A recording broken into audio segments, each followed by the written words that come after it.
Please subscribe to Rainy Free, like the video, and hit the bell notification. Thank you.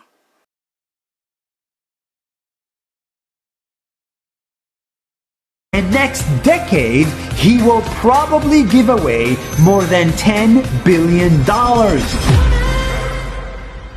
The amount of good that you can do for the future of the world. I don't know if you guys have heard about this Sam Bankman-Fried, a young white guy. He's only about 30 years old. He just pulled up the biggest hikes pretty much in U.S. history in terms of business. He owes his customers, from investors to consumers that bought on his exchange, to those that invested in his trading company, etc., $32 billion. And with that said, FTX was one of the exchange he bought like a year or two down the road of his trading company starting. And FTX, basically, you could buy crypto on it as well as the tokens of FTX. That was headquartered in the Bahamas, okay? Lo and behold, even though he was pumped up, Sam Bankman-Fried, by the media all this time, enough for him to be successful within 3 years or so to get to $1 billion. His company got to $1 billion within a 3-year period, maybe even a 2-year period. Because I think the company started in 2017. And even though the company was co-founded with somebody by the name of Tara, she claims that she left the company as soon as she saw that they weren't managing things properly. But that's neither here nor there. The issue is he owns FTX, becomes a exchange of sorts to buy crypto. It was located in Nassau, Bahamas. That's where FTX was located. Sam owned that. Plus, he still owned his Alameda research trading firm that basically specialized in crypto trading. And he had all these investors from Sequoia Bank, Coinbase, and maybe one other that invested in his company. And he was predicted to be, by the media, the next Warren Buffett. Now, as of right now, he's only 30 years old. So he was considered a boy genius, a wonder, etc. And this is where people really get confused when it comes to people being successful. You really have to look at the business that they're doing, because success doesn't always mean that they're smart. A lot of people believe that success, they must be smart because they're so successful. No, because you don't know how they got the money. Anyhow, I digress. Because the real reason why I wanted to talk about it is because not only is $32 billion owed to his customers, just regular Joe Blow people like you and me, plus investors, etc., $32 billion. But when they arrest him a few days ago, a week or two ago, at his headquarters in the Bahamas, he agreed to be extradited back into New York, where he, I guess, slept overnight in the New York prison there. And then he got arraigned. And during the arraignment, they decided to let him out on a bail. This bail was for $250 million, for which, on a normal basis, you're supposed to get about 10% of that raised.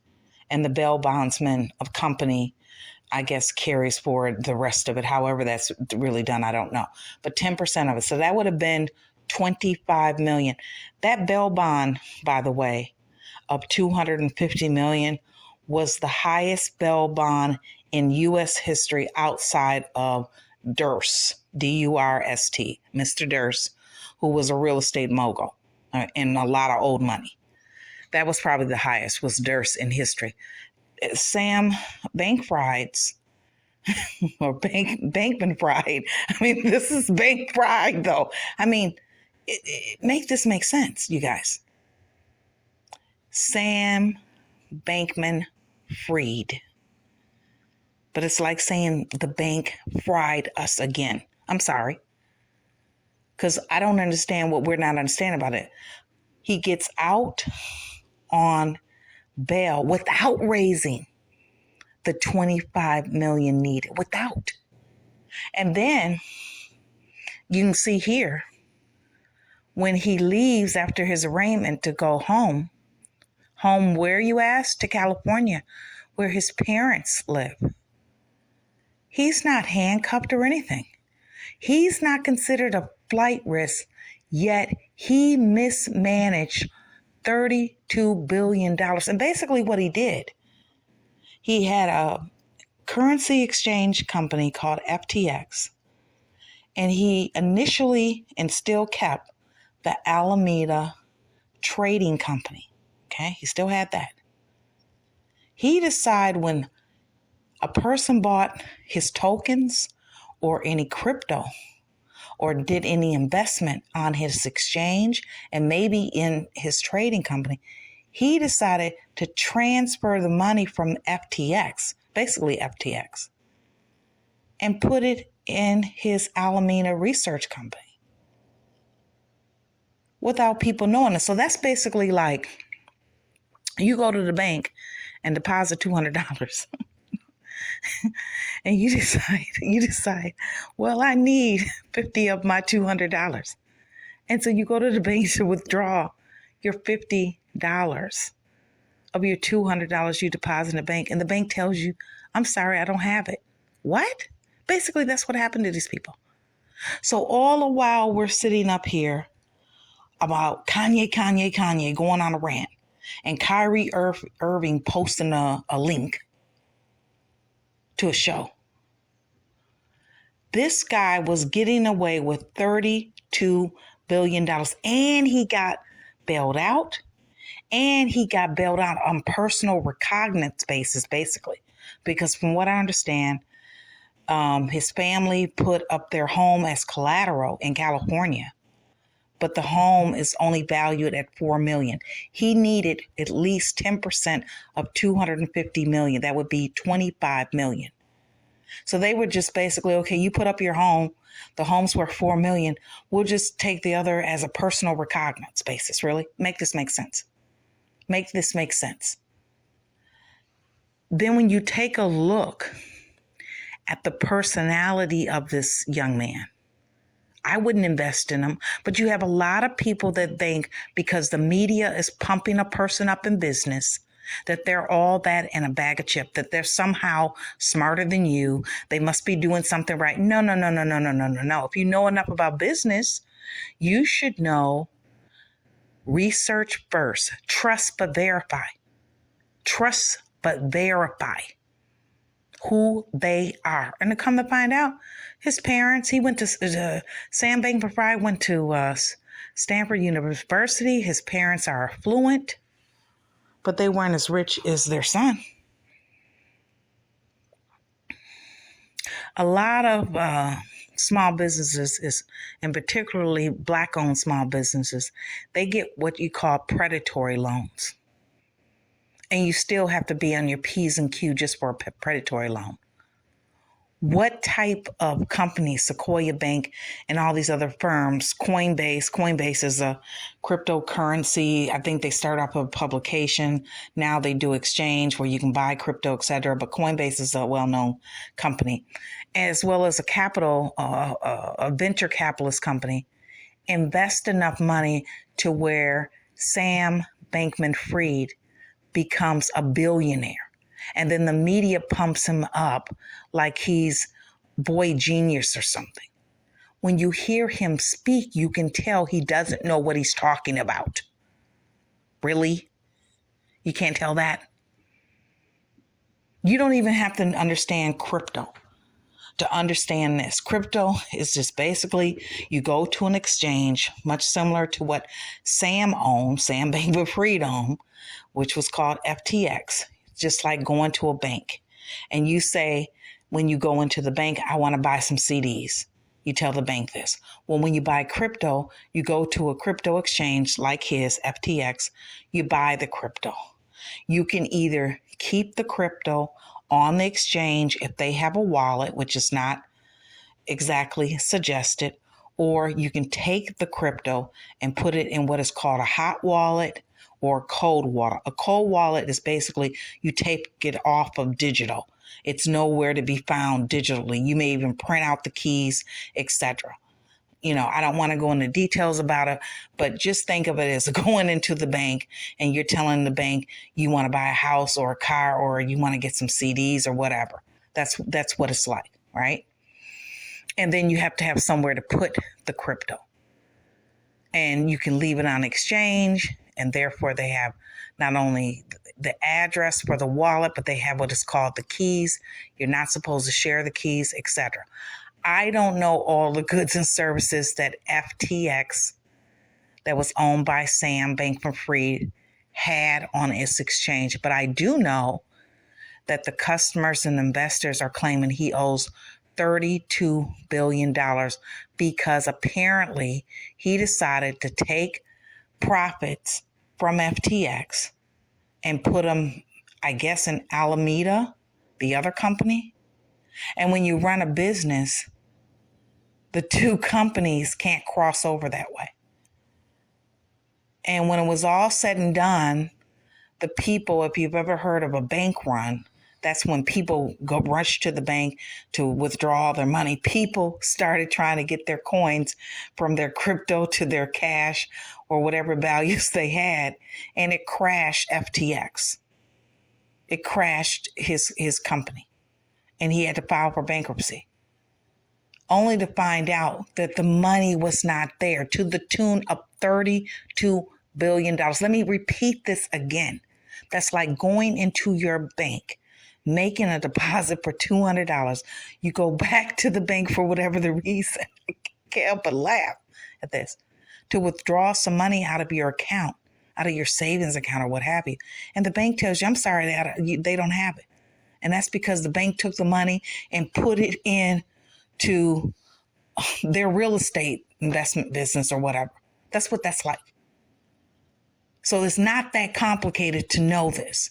And then Sam, the young man, is trying to come off or as if he's like confused. He didn't really know. He didn't have a certain ill intent. It doesn't matter what the intent is. But apparently it matters enough to be let out on bail when you owe people $32 billion with the B dollars. And then you don't even do a perk walk. No. You just walk to the car like you are a superstar and you have all these reporters asking you questions about where's the money. And from what I understand,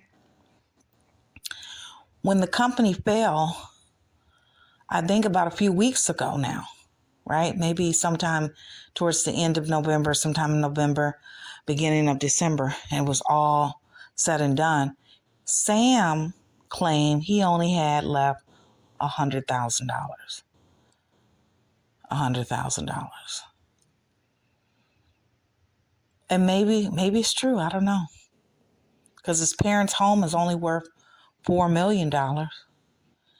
In order to get bail the standard way, which is 10%, correct? He would have had to come up with $25 million. But then we find out he's let out on some sort of personal recognizance, and the parents only have to put up their home as collateral. And that collateral makes them $21 million short. Do you think Sam is going to be doing any time for this? Because so far, he didn't do that much time. And when he was in jail, when they arrested him, when the feds announced, right before he was supposed to do a congressional hearing, that they were going to arrest him, they arrest him in the Bahamas. And while he's sitting there waiting to be extradited to the United States, his parents called the Bahamas prison and let them know that he's vegan and he has to eat vegetables, fruit and vegetables. $32 billion. So you have to not only let that sink in. How important is it to share a link on Twitter? How important is it for someone to take a backpack like the young man did in New York, and they would not let him out on bail? And once he got out of Rikers, from what I understand, he did the unthinkable. It's not just that this guy is white. This guy was connected and had privilege. And the media sat there and pumped him up, claiming he was the next Warren Buffett. And you got so many people that believe in that just because they see the success materialize in front of them. They see the cars, they see the lifestyle. So naturally they believe this person is smart and successful. No. But I can tell you one thing, the black and white of this thing is this. A black person wouldn't have gotten that kind of investment in this country. Maybe in Africa, a black African with the wherewithal, etc., may get some sort of good investors, but not a black American person here. That's number one. And if they do it even in Africa, they're always looking out for their best interests. Like, more than likely that person comes from money, the African person where their family owns oil or diamonds or sit on the land of those resources. There's some sort of gimmick, some sort of attachment to that. So with that being said, I wanted to sink in, how important is it really?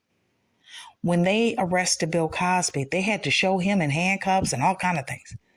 Not only was Sam let go with the bail amount that he needed to pay of $25 million, and that began to be a personal recognizance thing where he really didn't put up anything. But then he boards a plane and he's supposed to wear an ankle bracelet, but he's not going to have to wear that until he gets home to his parents in California. So he got arraigned in New York, extradited from the Bahamas, arraigned in New York by the feds, and they send him in a business class to his parents' home in California. He doesn't do a perk walk. He's not handcuffed. He gets in the car. All the reporters are screaming and yelling at him.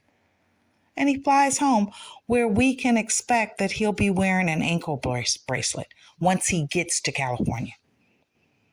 This is more than a double standard.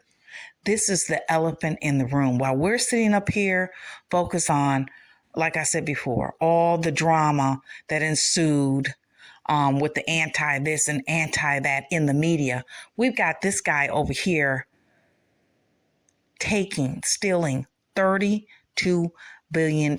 And the way he got there was not because he was so smart. It's not because he knew something you didn't know. It's simply because he had people backing him that were not predatory in nature. They wanted to see him grow. They wanted to see him succeed. They wanted him to be successful. So the media pumped him up and claimed he was the next Warren Buffett or some sort. And it couldn't be further from the truth. And now the people and various investors are left holding the bag to the tune of $32 billion.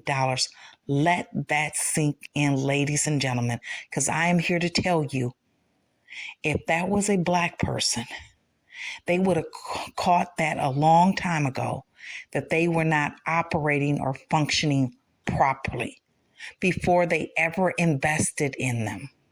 I don't see how Sequoia Bank missed that. And I don't see how some of the other stellar investors missed it. Maybe they wanted to miss it. But I do see how people would buy crypto and tokens and place investments when they see the media parading someone around as very successful, because a lot of people buy into that. And what a lot of people don't do is trust but verify. Well, if you trust the media, still verify what they said. And what a lot of people think is because someone looks successful, someone is told, the media is telling you this person is smart, they're successful. They don't look behind the scenes to see who even really the person is. And when you hear him speak, Sam, he sounds like Mickey Mouse or something. So I'm just wanted to give some comparison to the fact that this is definitely the definition of money, power, and privilege. This is a privilege that most Americans don't even have. And that is why it's the elephant in the room, because they don't speak on that sort of privilege. Now, do they? Please leave your likes, comments, and share this video if you like. Thank you.